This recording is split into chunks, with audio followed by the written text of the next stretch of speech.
La verdad lo que pasó con la Virgen María. 9 cosas de la vida de la Virgen María, que así fue su fallecimiento. La Virgen María es una de las máximas figuras del cristianismo. La mujer más importante en la historia de la humanidad, según el Islam, es también una de las personalidades cristianas que reúne más dogmas en torno suyo. Sé que la Iglesia Católica da por ciertas, sin ponerlas en duda, su virginidad perpetua, su condición de Madre de Dios, su asunción y su inmaculada concepción. Como Madre de Jesús, le acompañó durante algunos eventos de su ministerio. Fue ella quien, según las Escrituras, le hizo ver a su hijo que en las bodas de Caná no había nada que beber. Y Jesús convirtió el agua en vino. A pesar de que suele ser presentada como dulce, amorosa y angelical, a juzgar por los evangelios, fue una mujer de un gran carácter, ya que se atrevió a presenciar la crucifixión de su hijo.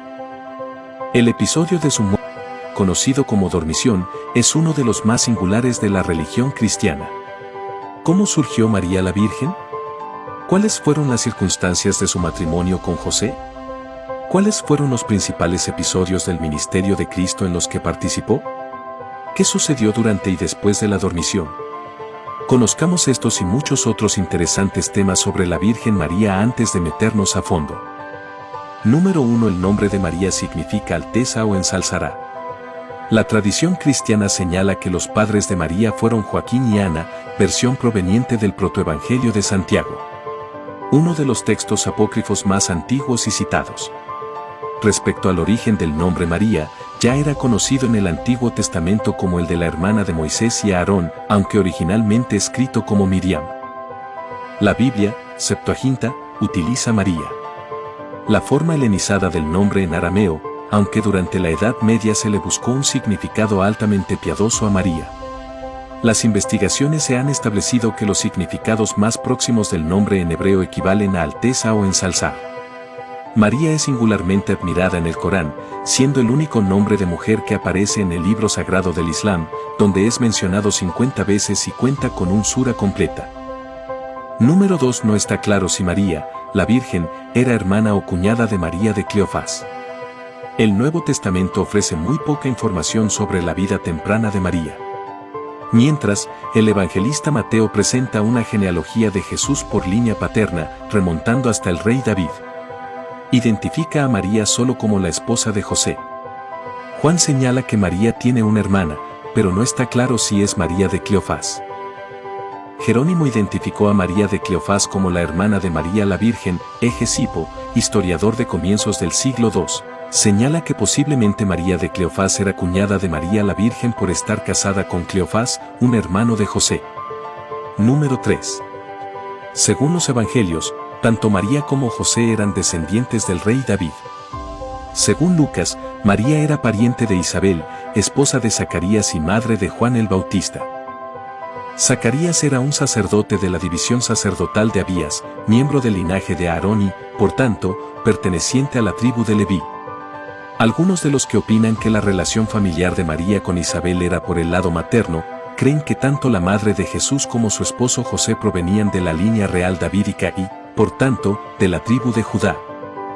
Igualmente, piensan que la genealogía de Jesús a partir de Natán, hijo de David, presentada en Lucas 3, es, de hecho, la genealogía de María, mientras que la genealogía a partir del rey Salomón presentada en Mateo 1, corresponde a la de José.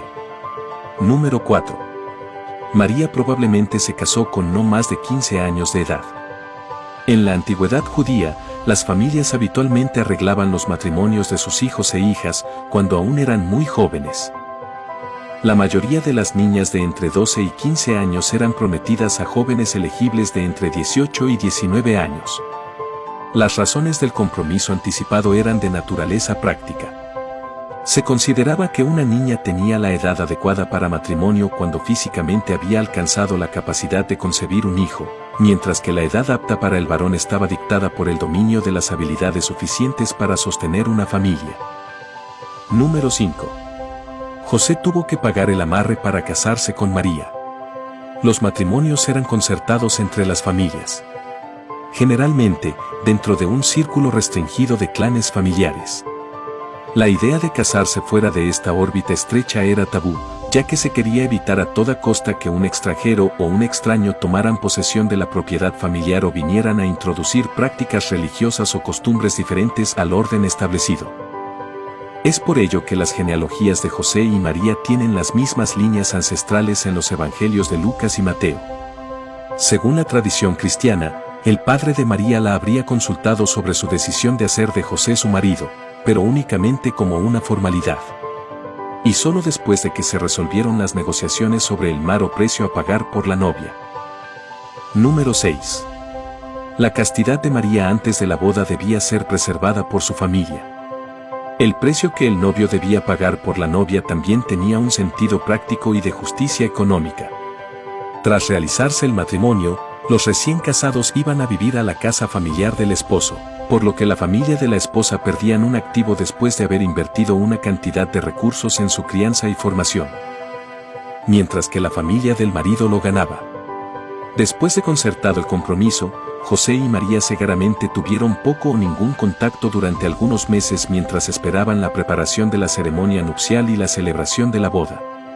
La castidad de la novia era atesorada y protegida por su familia y en ningún momento la pareja se quedaba a solas. Número 7.